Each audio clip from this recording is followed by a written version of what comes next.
This is OwlUp, where learning happens in minutes, not hours. For a deeper journey, explore all our courses at owlup.co. Now, let's dive in.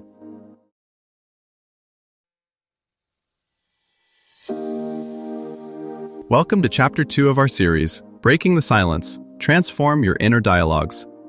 In this episode, titled Rewriting Negative Narratives, we'll explore how to recognize those habitual negative thoughts that can hold us back.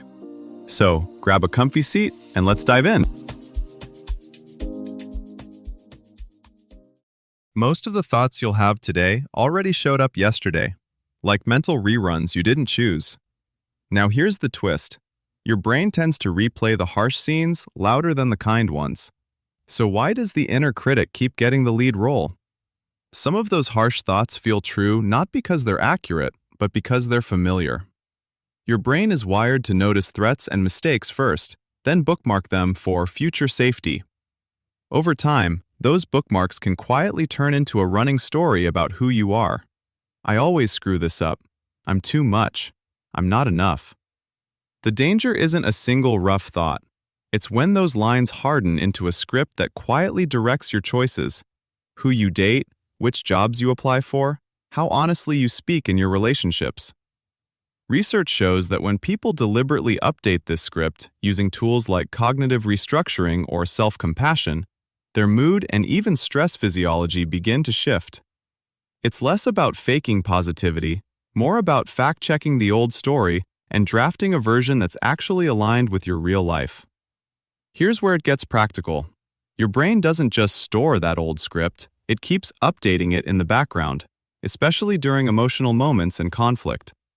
That means every tough conversation, every awkward silence with a partner or friend, is a high-impact edit point where the story about you and about them can quietly shift.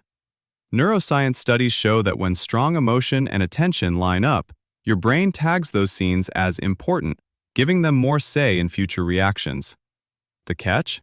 If you don't guide that edit, your oldest, harshest assumptions usually fill in the blanks first. Here's the tricky part. Those high-impact edit points in conflict don't feel like moments of choice. They feel like moments of proof. Your partner sighs and checks their phone while you're talking, and before you're even aware of it, your mind files it under, "See? I'm boring. People lose interest in me." The scene is neutral. The meaning you assign is not. Over thousands of small moments like this, your brain builds shortcuts, automatic linkages between what just happened and what it must mean about me and them. Psychologists call these shortcuts schemas, fast background templates about how relationships work and who you are inside them. People leave. My needs are a burden. If I don't keep the peace, everything falls apart. Once a schema is active, your attention bends around it. You notice every bit of evidence that fits and quietly downgrade or discard the rest. That's not you being irrational. It's your brain trying to save energy by predicting rather than reevaluating. This is where rewriting your narrative becomes a skills game, not a willpower test. 3 skills matter most in relationships.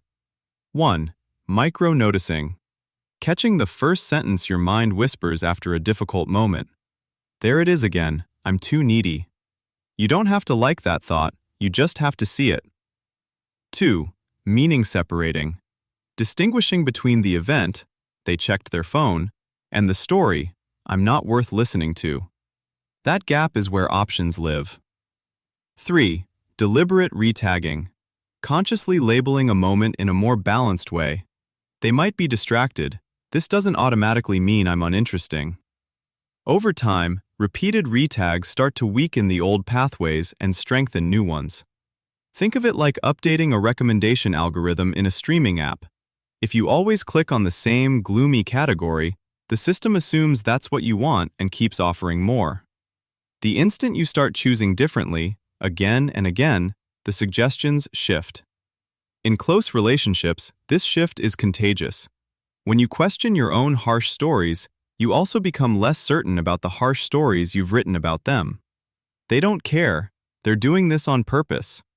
That softening creates room for curiosity, and curiosity changes the tone of your next sentence, your body language, your timing. Those small differences are exactly what your partner's brain is using to update their script about you. So the goal isn't to airbrush pain out of your story, it's to stop letting the most pessimistic interpretation have automatic veto power over what happens next. You can spot these quiet narrative edits in tiny, everyday scenes. Your friend replies K to a long text.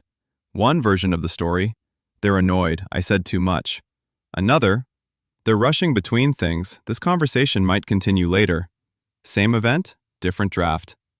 Or your partner forgets something important you shared. Your old schema might insist, nothing I say lands, and you shut down for the night. A revised line might be, they're scattered today. I still want this to matter, so I'll bring it up when we're both calmer. Try listening for your first sentence in moments like these, then experiment with a second one. Not a sugary affirmation, just a plausible alternative you'd offer a close friend. Over time, those second sentences become easier to reach for, especially when you say them out loud.